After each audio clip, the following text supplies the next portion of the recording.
The second game that we will present is SideQuest, a magical journey of a hero. SideQuest is a 2D RPG side-scrolling game with a storyline. The game is inspired by fantasy elements whereas a hero sets on a journey to save his friends from magical monsters. In SideQuest, players assume the role of a protagonist on a mission to save his friends who has been captured by the evil Sire Mirdo. The goal is to set free your comrades and save them from the abductors. The game is inspired by the game Super Mario Brothers and Maple Story.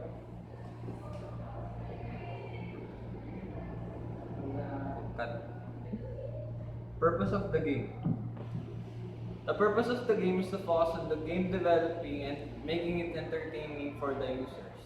Game developers from the past successfully created an RPG, side-scrolling game, that has an online feature and PvP components, much as Maple Story. Since we, the students, are just beginners, we encourage ourselves to push our limits to make an RPG side-scrolling game without the online feature, but it comes with a storyline to make up for its lack of multiplayer. Review of related games. Review of our related games. We match the game by review of related games. We got our game from Super Mario Brothers made by Nintendo. It is a side-scrolling game wherein you have to save the princess from Bowser. Review of related games. We got the game from the game Super Mario Brothers made by Nintendo, in which Mario, the main protagonist of the game, saves the princess from Bowser. On your way to save the princess, you have to fight monsters called Koopas, and you have to collect coins and magical mushrooms in order to progress to the game. We also got the game from Maple Story. It is a RPG side-scrolling multiplayer online game wherein you have to do quests in order to gain experience and levels and also magical weapons. Key game features. Key game features. Our game. Wait lang. Key game features. Our game, SideQuest, is a side-scrolling RPG game. And it also has a dynamic boss battles wherein each level has a mini-boss. And in the third level, in stage 5, you have to fight the final boss. You also have to collect key game features. Our game SideQuest is a side-scrolling RPG game. It has dynamic boss battles wherein you have to battle mini-bosses and you have to battle the final boss, Sir Mirdo, in the stage 5 in the level 2.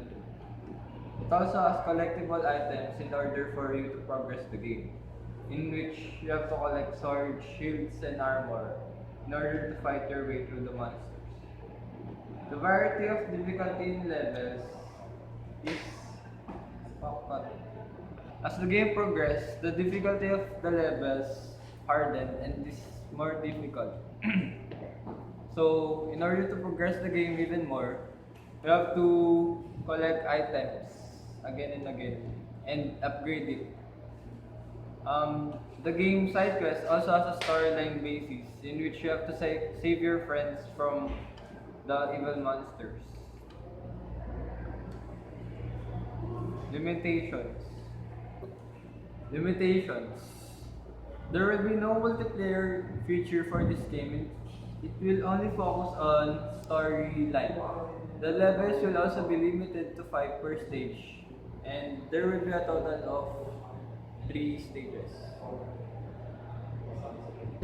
Mechanics. The mechanics of the game is to defeat the enemies by attacking them.